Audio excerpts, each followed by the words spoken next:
आज मु आपणक सहित काबुली चणार गोटे बढ़िया रेसिपी शेयर करी जहाँ कि रोषे न जानिला लोक बनईकी खाई पारे।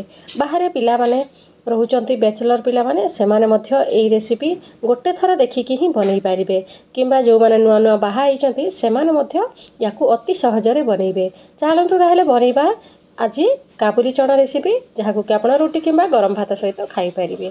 एठी देखंतु मु 3-4 घंटा आगरू बतुरेकी नहीं किंबा जदि आप आग दिन में करने चाहूँगे राति सारा बतुरे देवे किसी असुविधा ना। एबे आमे प्रेसर को गरम करी नबा प्रेसर रे दे दबा पानी। एठी देखंतु मु आधा ग्लास खंडे पानी देइछि। एबे आमे एथिरे काबुली चना को दे दबा। फ्लेम को हाई कर देबे शीघ्र पानीटा गरम हो पारिबो।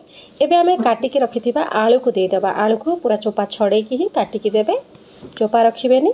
तापर एथिरे दे दबा कटा टमाटो, तापर दे दबा कटा पियाज। एई सब को आमे प्रेसर रे ही देकी प्रेसर रे सीटी मारिबा।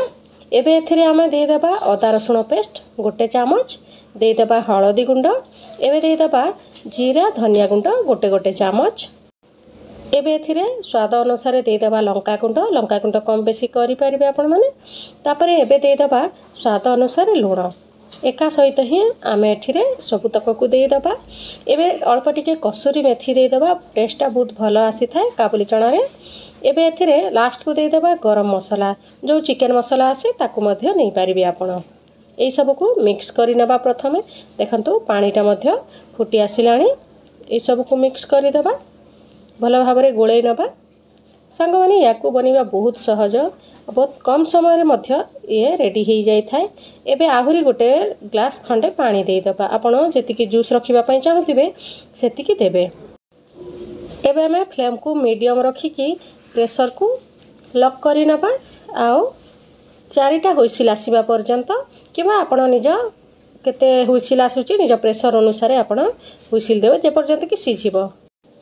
देखिबा 4टा हुइसिल पर खोलिकी देखि पारुथिबा बढ़िया भाव आमर आलू आउ काबुली चना तक सिझी गलाणी। मसला तक भी बढ़िया भाव गोलै हो जाइछि। एबे किछि समय याकू घांटी नबा।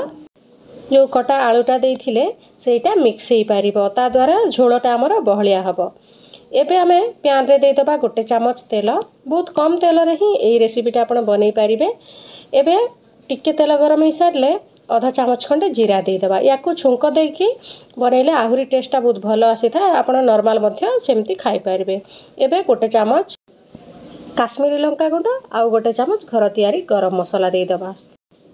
एबे आमे एथिरे सिझेकी रखिथिबा काबुली चना तक को सब दे दबा। एथिरे एमती छुंक दबा द्वारा तरकारी रो टेस्टटा बहुत भलो आसी थाए। आपण एमती नॉर्मल मध्य सिझेकी खाइबा पई चाहूतिले एमती नॉर्मल मध्य सिझेकी खाई पारिबे, बहुत बढ़िया लागिबो देखिबे। एबे आमे ई सब को आउ थरे मिक्स करि नबा। सांग माने वीडियो गुडी को जदी भल लागुची आपण मानकू ताहले वीडियोटी को लाइक करि देबे। आउ निज सांग साथी मानको मध्य एई रेसिपीटा शेयर करि देबे। से माने मध्य बहुत कम समय रे बनेकी खाई पारिबे। याकू रुटी किंबा गरम भात सहित खाइले बहुत ही बढ़िया लागि थाए। रुटी सहित तो बहुत बढ़िया कॉम्बिनेशन। आपण शीघ्र जदी बनिबा पई चाहूतिबे एई रेसिपीटा ताहले आपणक पई। लास्ट को एथिरे दे दबा टिके धनिया पत्र, बढ़िया बास्ना आसीबो। देखिला ना सांग माने केते सहज रे आमे प्रस्तुत करि देले काबुली चनार एई स्वादिष्ट रेसिपी। जदी आपणक पाखरे कम समय अछि ताहले एई रेसिपी निहाती बनैबे। सांग माने काबुली चनार 2-4टा रेसिपी मु शेयर करि सारिछि मो चैनल रे। आपण माने जदी ए पर्यंत देखि नाहंती ताहले सेटा मध्य देखिकी बनैबे, देखिबे बहुत बढ़िया लागिबो। आशा करूछि आपण मानकू एई रेसिपी यूजफुल हबो। आपण घरे निहाती थरे ट्राई करिवे। Thank you for watching.